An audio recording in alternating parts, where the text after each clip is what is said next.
Tom Brady did not start winless freshman high school football team. Yeah. Sixth round is getting to the very end.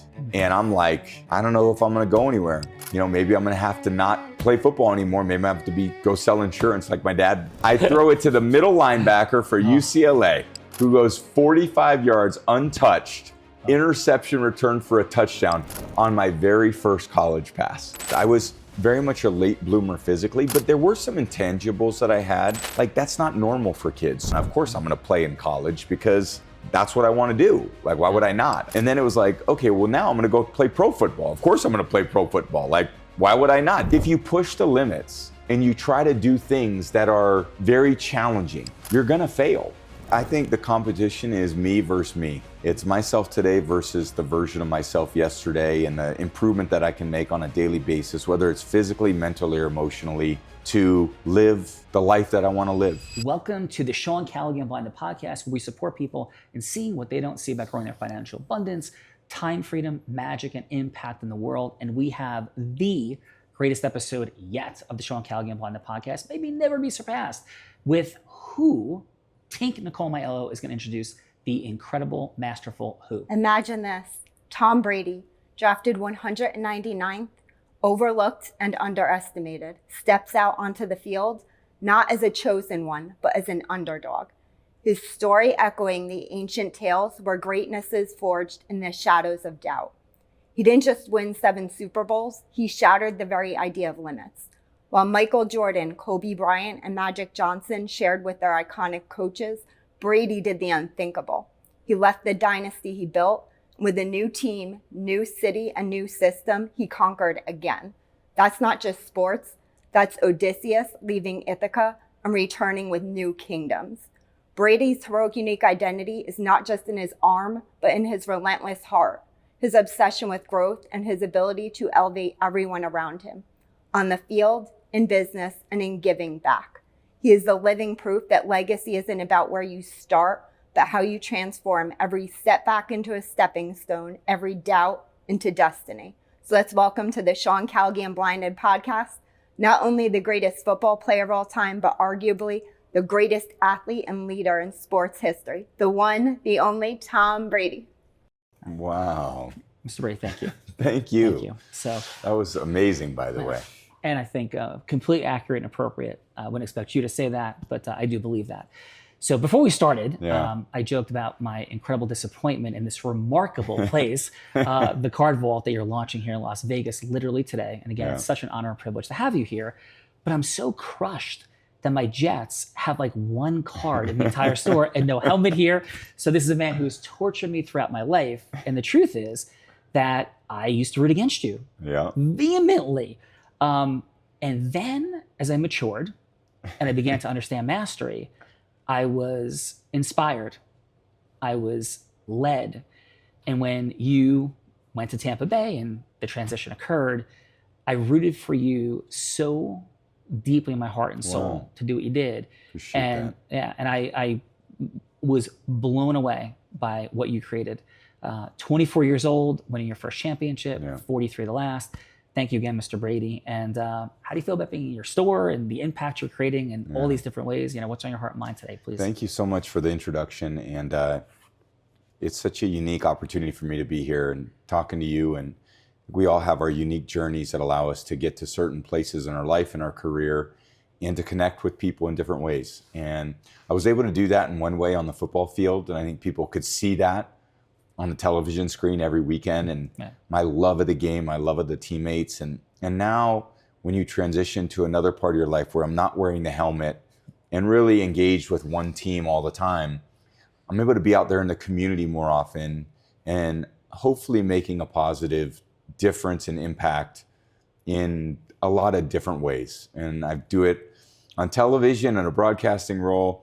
I do it with different speaking engagements. I do it through businesses like Card Vault, where we can connect with people that weren't just football fans, but are fans of sport, fans of community, fans of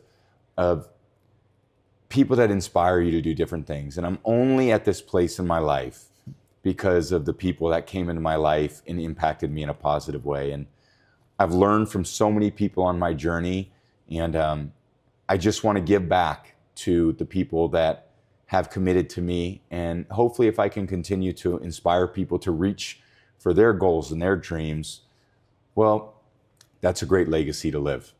Amen. And so, Mr. Brady, one of the things that we lean Can't call into- me Mr. Brady anymore. Okay. Tom, please. Tom, thank you. Thank you. Well, I would never take somebody whose identity is that large and presume anything. So thank you. That's gracious of you. So one of the things we cover a lot on the Unblinded podcast is the concept of what we call actualization. The combination of consulting, telling people what to do, training, and coaching, what Mr. Miyagi did for Daniel-san, what Herb Brooks did for, of course, the amazing Miracle on Ice team, Mike Tyson, Customato, and of course, you have all these folks you've just noted that have had this impact on you. And I do deep research. I get very prepared, for the privilege of a moment like this. And I know your dad was one of those people, of course, and Coach Belichick and many others. But if we could start there, what do you see now about that journey that's maybe different than what you saw as a teen, college player at Michigan, coming into the NFL? Please. I think perspective is an amazing thing to have in your life, to look at where you're at. And then when you reflect back on the different experiences of your life and the people that came into your life and how they impacted you and how you realize that you could never accomplish things in life of significance without the help of other people. And I feel like I've been so fortunate to be on great teams, and I've had great teammates that push me every day to hold myself to a standard of accountability that has been very unique. And I know that accountability is so important because when you wake up every day and you have great purpose and you're around other people who have great ambition, my only motivation was, how do I not let the people down that are counting on me? And when it was easy, when it translated in football, that's your coaches, your teammates, the whole organization, all your fans, your family. You have a name on the back of your jersey that you represent, which is your family name. And you have a name on the front of your jersey, which represents the town you're in, the community that you're a part of, and the team that you play for. And there's nothing that ever changed my motivation over a period of time. And in fact, because I had success in my professional career at an early point in my life, I realized that that was the only motivation that I ever needed. It wasn't about, a contract. It wasn't about anything material. It wasn't about fame. It was just, how do I not let the other guys around me down? And how can I represent my family in the best possible way? And I took that approach throughout my playing career. I take that approach in my life beyond my playing career too. And the things that I commit to, I want to do a great job. I want to commit my full self in those moments to be very present and to go out every day and try to say, okay, well, this is how I can do my best today. And, the people that came into my life, and I'm very fortunate to have met some of the coolest people that have the most unique upbringings and unique life. And I look at the things that have happened in their life and how they mentored me to teach me things that I never would have known had they not been in my life. And now I get to meet other people and I get to make an impact. So whether it's a podcast, whether it's a speaking engagement, a speaking appearance, whether it's something like our Card Vault store here that brings together so many amazing people that I've met that want to be connected to something. Mm-hmm. And this is so authentic to who I am, because this is what connected me to all the kids in my neighborhood growing up, was trading cards. And we would swap cards. It was a big part of our life growing up. And I realized the impact that this hobby made in my professional football career. So it's like, now I get to impact and traveled around to different cities, broadcast games in different cities. And I just see the impact that kind of we made on a much more of a far-reaching scale. Thank you for that, and for all that you have done and continue to do. And I wish you all the best with Card Vault as Las Vegas opens up today. Yeah. And we're in the vault, like hanging out. So growing up, your dad, home, what were the lessons that were there? How did that sort of merge into what happens, at Michigan, and then we'll come up to Coach Belichick, and again, service of people. And this is sort of the frame I come from very often, is the moment in The Karate Kid where Daniel loses trust from Mr. Miyagi, who has nothing but the best of intentions, and believes that Mr. Miyagi is using him for his own devices. I asked this question of Mike Tyson about Customato, and I was shocked. Mike Tyson said he never lost belief and trust in Customato. I was the first time I've ever heard any human say that and went deep on it. Wow. How was that for you growing up? Like, I know your dad, I know, eventually Coach Belichick. Like, what'd that look like in the formative years before you win the first Super Bowl? So I was the youngest of 4 kids, 3 older sisters, all hugely impactful in my life. And as a kid, to realize the importance of family and the stability that it gave me through the ups and downs of my early athletic career, of my early childhood. Like, my parents were so supportive of everything I did. I was just like the normal American kid that just loved sports and wanted to play. And then I had this mom and dad that it was like an unrelenting confidence that they had in myself, even when I didn't have it. And I was kind of a late bloomer to football. I didn't really start playing till high school. I played on the street with my friends, and the San Francisco 49ers was such a great team growing up that I loved the sport, but I also loved baseball. I love soccer. I love golf. And when I started playing football in high school, we weren't very good. But and as I fell in love with the game through my freshman year in high school and my sophomore year. Can I have one quick question on Yes. that? So how gifted or not were you uniquely genetically? Not very gifted. Okay. Not very gifted. I was very much a late bloomer physically, but there were some intangibles that I had that I think were very unique that I would like to try to take credit for my competitiveness and for my work ethic and for my desire. But I think I was born with those. Like, you don't take credit for your height. You don't take credit for your eye color. I think there's other things in traits within you that maybe we think about willpower or determination or discipline as something that is nurtured in us, maybe to a degree, but I think there's a pretty strong baseline I had in those areas that maybe people couldn't recognize then. But I always remember when I was in 5th grade, I was going to the gym doing jump rope and push-ups and sit-ups, and like, that's not normal for kids. So I was very blessed just being born in the family I was born into, and I was cultivated by a great work ethic by my parents and a commitment to family and a commitment to one another that gave me such a great foundation. So I go into my athletic career, and I'm a late bloomer, so I'm not as good as the other players. I'm not as good as the kids on my own team. I'm not as good as the guys in the league. So you were not the best player in your high school football team? No, I mean, it took me a while to get there. My first year, I was the backup quarterback on a team that didn't win a game. Didn't even start me in a game. Barely played me, and our team never won. So I was so shitty, they didn't want to play me on a team where we couldn't win a game. I was starting at the very, very, very bottom. And this is on your freshman team? My freshman team. Wow. So my second year, I try out for junior. So Tom Brady did not start. No. This I did a lot of prep work. Yeah. I didn't find that. Did not start on his freshman high school football team. That is a winless freshman high school football team. Yeah.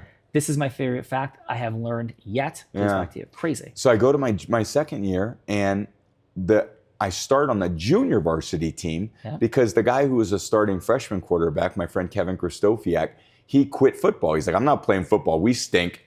I'm going to play basketball. So I elevated to the starter position just by happenstance. And I really got improved and got better, but we still weren't a great team my second year. But I was falling in love with the game. I had coaches that really cultivated the love of the sport in me. I had parents that were supportive, that wanted to facilitate my growth by bringing me to camps in the summertime. Because I was like, hey, I really love football. Wow. My dad was like, hey, let's go up to this camp at the College of San Mateo. There was a football coach up there named Tom Martinez. God rest his soul. He passed away in about 2012. And he took a liking to me because he saw my work ethic and said, God, I can work with this kid and he can improve a lot. So I go into my junior year, much improved. I was growing into my body. We were a decent team my junior year. I think 6 wins, 4 losses. And I go into my senior year and had another similar type year, but I still wasn't as good as a lot of the other kids in the Bay Area where I grew up. Which is a hotbed of athletic talent in the country. Yeah, in the country, and it's good in baseball. I was actually a better baseball player growing up than I was a football player, much more natural as a baseball player. But I loved football. I loved the teamwork. I loved the camaraderie. I loved just being involved in this team sport, because football is like an orchestra. There's so many moving parts and everybody plays a role, and you can't play a role that someone else is playing because you have a very important job yourself. I'm a quarterback. I can't catch the ball. I can't block people. I can't tackle people. I just have to do my job well, and I have to count on my teammates to do their job well in order for us to be successful. So because I had perspective from my first year where I didn't play. When I was playing as a fourth year player and a senior, I had so much love of the game because I loved being out there competing with my teammates. Wow. And how do you get to Michigan with sort of this background? Like, what does that all look like? There was a regional scouting combine at St. Mary's College in Moraga. And it's also in the Bay Area, in the East Bay. And I drove over there because you wanted to gain some awareness by these other coaches. And it wasn't the digital age at that time. It was just, people had to visualize you and see you. So you would go to these regional camps and you would perform in these camps, and there'd be write-ups that would go in these little scouting booklets. And after that first combine that I went to, where you throw the ball and you show off some of your skills, well, these coaches start to recruit you. So I would start getting these recruiting letters from different places, and my dad and I made some cassette tapes of my highlights from my junior season, and we sent them out to colleges. We made 50 of them. And one of the tapes I sent to the University of Michigan. So they get the tape. They also see some of these write-ups that are coming from me, from these regional combines that I did. And I would say I got lightly recruited. It wasn't this heavy recruitment where every team in the country wanted me. There were teams that were interested, like Cal Berkeley offered me a scholarship. I was really considering going to Cal Berkeley. And University of Illinois offered me a scholarship. The school I really wanted to go to was USC, but they didn't want me. There was another kid by the name of John Fox, who was the top-rated quarterback on the West Coast, that they wanted, and he went there. So Michigan in the spring of '95 came. And with the competitiveness and the evolution, beginning, how did you feel about that? Like, were you inside? Was it burning? And I read a little bit about when the draft was happening and how you would feel a couple years later. Yeah. How were you feeling in this college process, and about things like John Fox and USC not being interested? How was that landing on you, and what was it causing inside? I always had maybe another blessing in my life was I had maybe a very naive confidence in myself. Like, it wasn't a well-founded confidence. Like, I had done enough things in my life to be really uber confident in football. Well, we weren't that good. I was a late bloomer. I had some size. I had a good arm, but I didn't perform consistently well. I made a lot of good throws, but I made some bad ones too. But I always, in some ways in my mind, felt like, well, I'm going to figure it out. I'm going to keep going. Of course, I'm going to play in college because that's what I want to do. Like, why would I not? I mean, I want to play. There's going to be a team that wants me. So Michigan ends up offering me a scholarship, which I thought was a long shot. And I was a bit surprised. I took my visit there, really fell in love with the school. And I kind of, in a way, chose Michigan because it was the toughest path to success. And I chose a difficult place to go that had a high level of competition. Because I always thought, if I want to be the best, I got to beat out the best. And that's where Michigan is, where the best quarterbacks are. And it had a history of great quarterbacks like Elvis Gerbach, Todd Collins, Jim Harbaugh. This is what Michigan football was all about.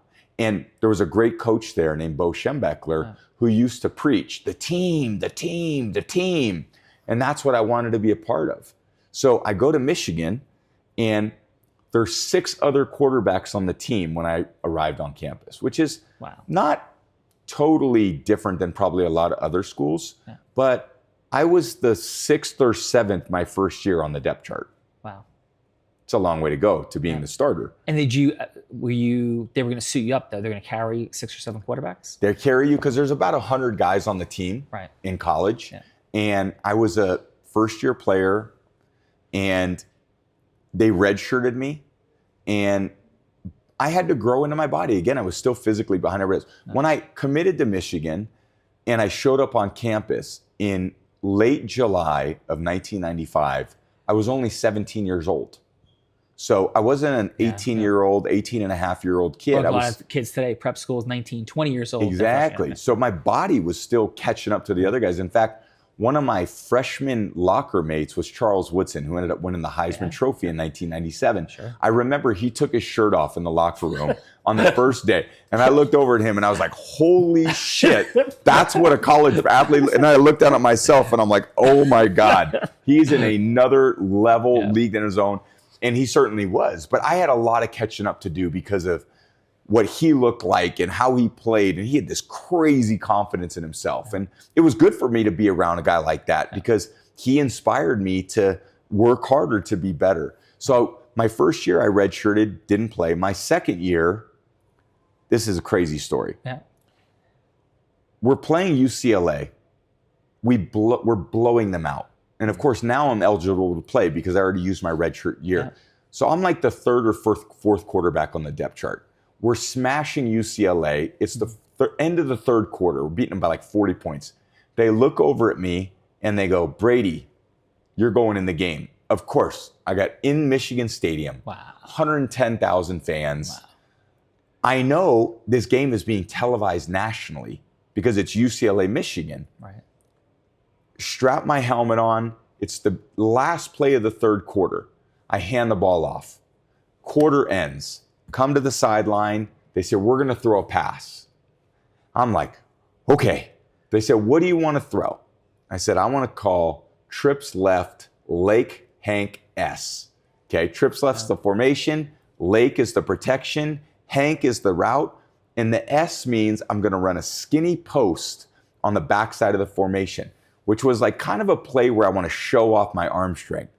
So they come up in a coverage and they give me this opportunity to throw this backside S route. And I want to show off to the coaches that I can look off to the front side, plant my back foot, and then rip this skinny post to the backside to one of my big receivers. All right, I run on the field, get in the huddle. I call the play, trips left, Lane Hank S on one, ready, break. Break the huddle, come to the line of scrimmage. They're playing the perfect coverage for me to throw this backside quick post. Ball snapped, drop back. I look off the front side, plant my back foot, look at my receiver, throw the ball, gets caught, and run in for a touchdown. Except I throw it to the middle linebacker for UCLA, who goes 45 yards untouched, interception return for a touchdown on my very first college pass. I thought, there is no way this team is ever going to play me ever again. Wow. So I went in I was horrified. I felt so bad. The next day I go into the team meeting.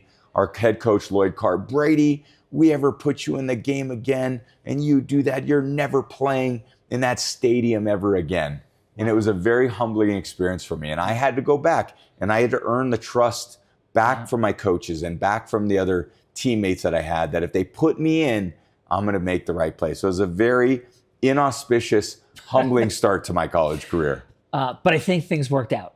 Yes, over time they did. Yeah. So can we take you to, thank you for that unbelievable story. Yeah. So what I'm hearing Tom Brady say is it doesn't all start out perfectly. The development, the acceleration, the things we confront in life with masterful people freeing us up and getting real confronts from the people around us. So thank you for that.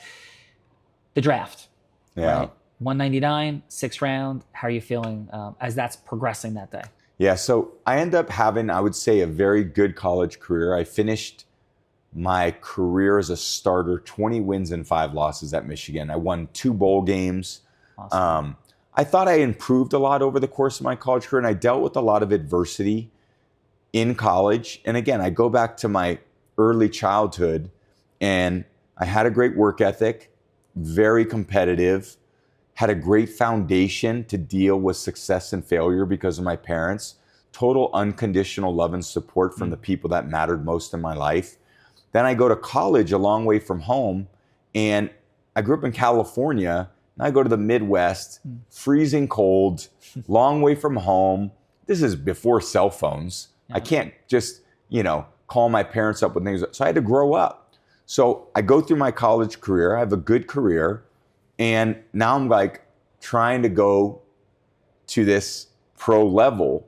And again, what was another blessing I had? Like I said, I was very naive. I thought, like I did in college, well, yeah, I'm going to go to college and I'm going to play. And then it was like, okay, well, now I'm going to go play pro football. Of course I'm going to play pro football. Like, why would I not? Didn't everybody see how good I did at Michigan? Yeah. And the pro scouts didn't exactly see it the same way. The pro scouts were like, this kid's skinny, doesn't have a great arm, doesn't move very well in the pocket, goes down easily. And in fact, I had a challenging 5th year in college where I kind of platooned at quarterback with a younger player. So a lot of the pro scouts thought, well, if Michigan doesn't want to play Tom, well, like, why would we want him? Yeah. Michigan wants to play another player, Drew Henson, and I played a lot my senior, but they see him every day in practice. He must not be that good. So I thought, man, I'd overcome a lot, played well. I should go like a second or third round pick. And the pro scouts, again, just didn't see it that way. So I go to the draft, and it was, again, very different time than today's day and age of the draft, which is, all the media attention, all the hype. It was just kind of a little bit under the radar. It happened on a Saturday, Sunday. The first 3 rounds were on a Saturday. The second rounds 4 through 7 were on Sunday. So on Saturday, I go to a San Francisco Giants baseball game to take my mind off the draft because I kind of didn't think I'd be a second or third round pick. I thought maybe third, but I'll probably go on the second day. So I go to a Giants baseball game and to take my mind off it. Of course, I don't get picked. So I go home on that Sunday and I'm like, all right, this is my day. 4th round. Who's going to pick me? 4th round comes and goes. Then the 5th round comes and goes.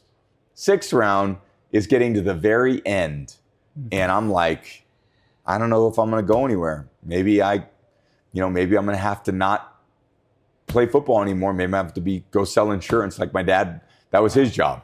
And fortunately, the Patriots picked me, 199th pick overall. And I didn't even know where New England was when I got drafted. I grew up a Niner fan. I was in California. I didn't know my geography of the United States, but New England is not a state. When they pick you to the New England Patriots, I'm like, here, where is that? Not knowing that it's in Massachusetts. And wow. I figured it out pretty quickly where I was going after they picked me. We had a mini camp shortly thereafter. And out of all the places I could have went, it was an absolute perfect fit. And again, that's just happenstance.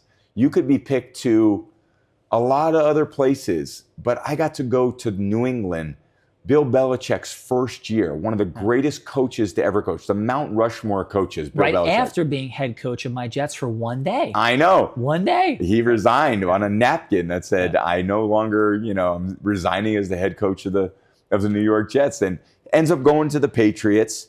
Coach Belichick had a lot to prove.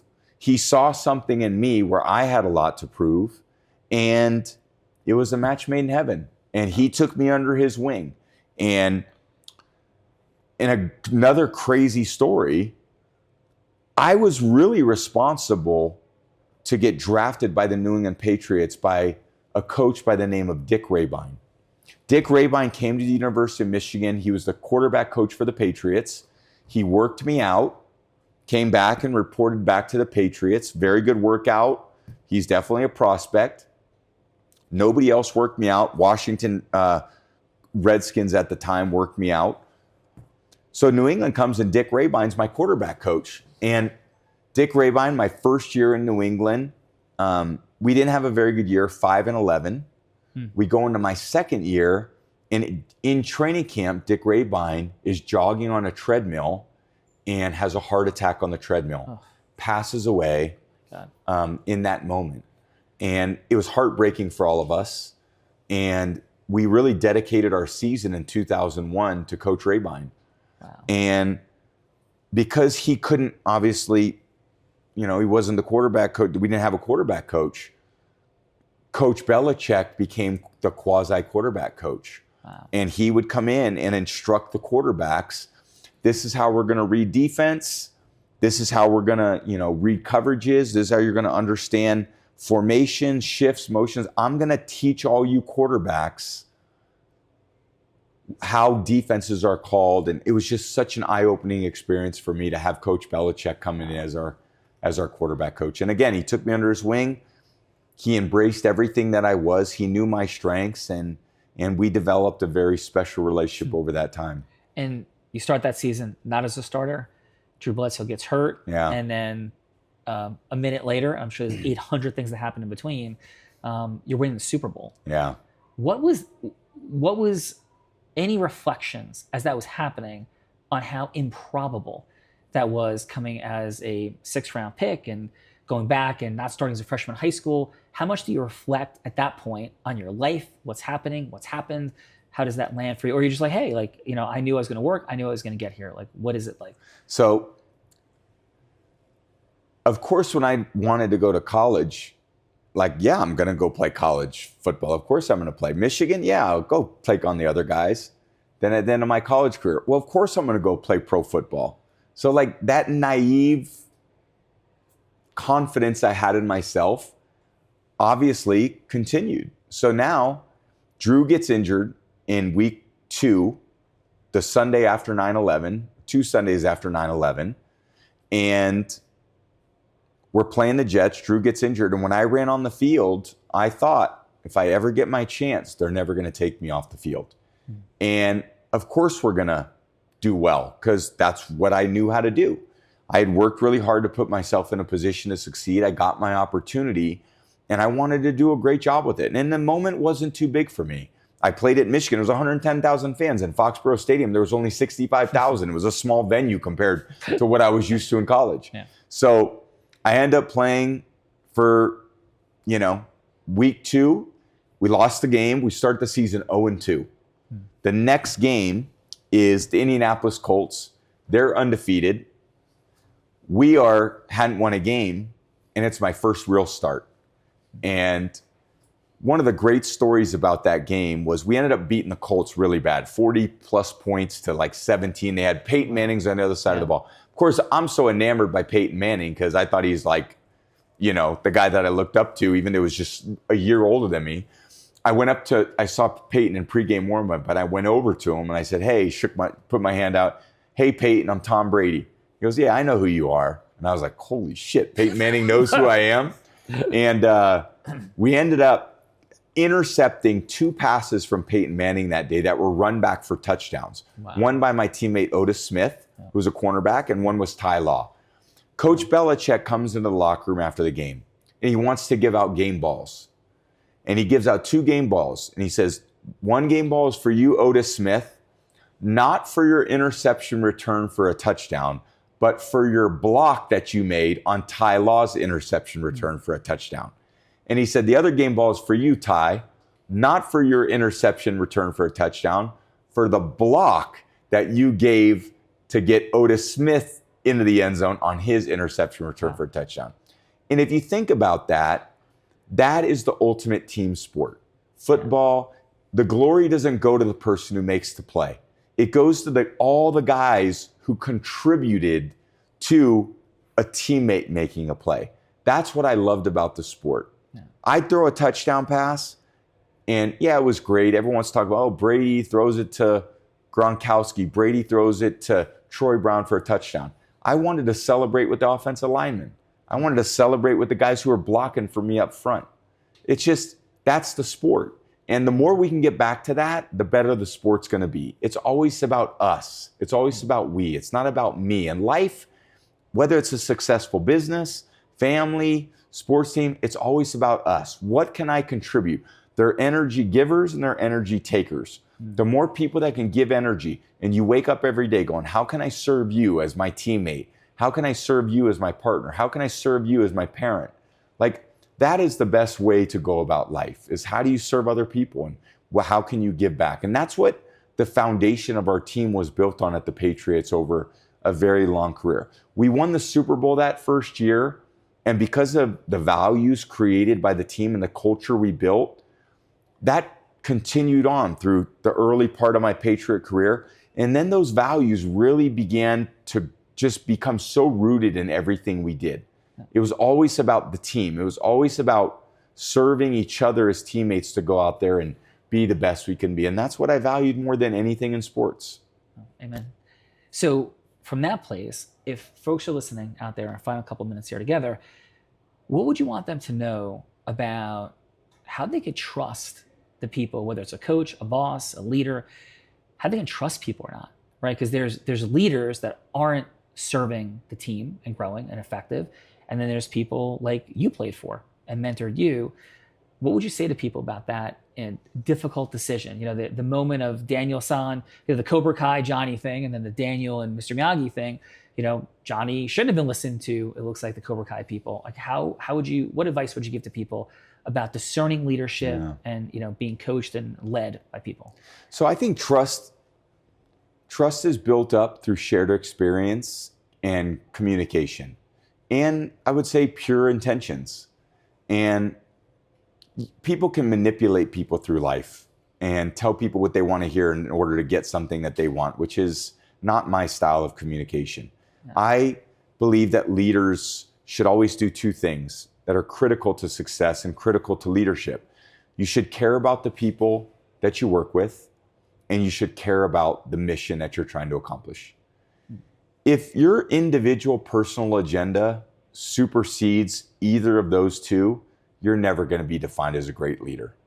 When I see people on TV talking about I and me as it relates to teams or corporations, I think, that's not going to work.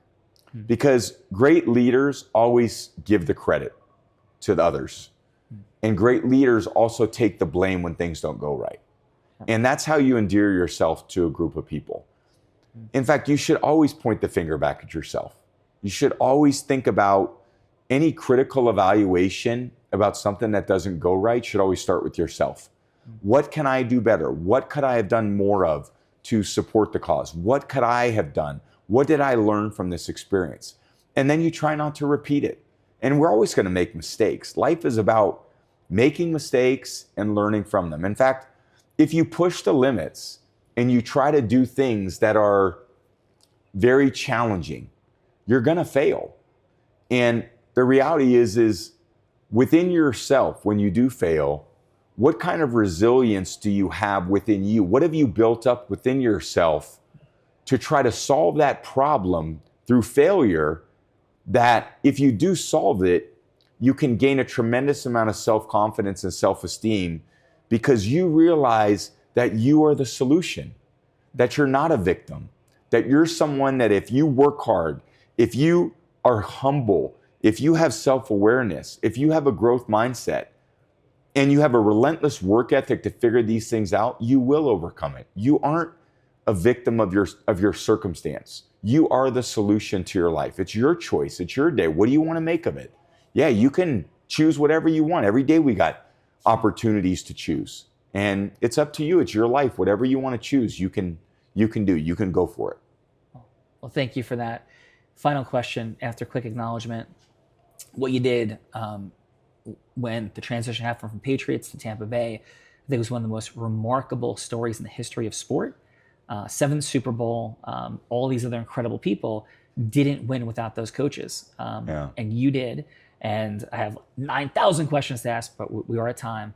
So this final question, you're competitive, you have a heart, you have a why and a purpose, never ending. You feel the fire inside of you, Tom. What do you still compete at? And what does it look like if it's 100 years from now and it's your final day on this planet? What happens from this day to that day that you want to add to the preposterous legacy, amazing, masterful legacy you've already created? So I think the competition is me versus me. It's myself today versus the version of myself yesterday, and the improvement that I can make on a daily basis, whether it's physically, mentally, or emotionally, to live the life that I want to live. And every day there's different priorities. It's funny. Sometimes I work out in the morning. I talk to my therapist after that, and then I go work on my career stuff after that. So in some ways, I work on my physical, I work on my emotional, and then I go work on my mental. And that well-rounded part of me allows me to live the life that I want to live and continue to push myself. And I think, many years from now, I hope that I've surrounded myself with people that push me to hold myself to a high standard, and that I push them to hold themselves to a high standard too. That, again, when you have the fortunate things that have happened in my life, I realize how blessed I am. And then I think, how can I continue to be a good example for, myself and others? And I have kids that are the light of my life. They motivate me and inspire me every day to be the best dad that I can be. And then I work with other people that I've committed myself to. And I want to be the best I can be for them. And whatever I say I'm going to do, I want to follow through and do. Awesome. Well, it has been an honor and a privilege to be with what I will call the greatest leader and winner in sports history. And I know there's complex ways to measure that. And somebody that was the bane of my existence as a Jet fan to sitting here, massive gratitude. Wish you all the best, of course, with the card vault. Thank and you. Everything you do. The world needs leaders like you, and you're one of the greatest leaders on planet Earth. Thank you, Mr. Tom Thank Brady. you very much. Thank you. So great to meet you. So great to meet you. And you keep up the great work as well. You're doing amazing things. Great job. Thank you, sir.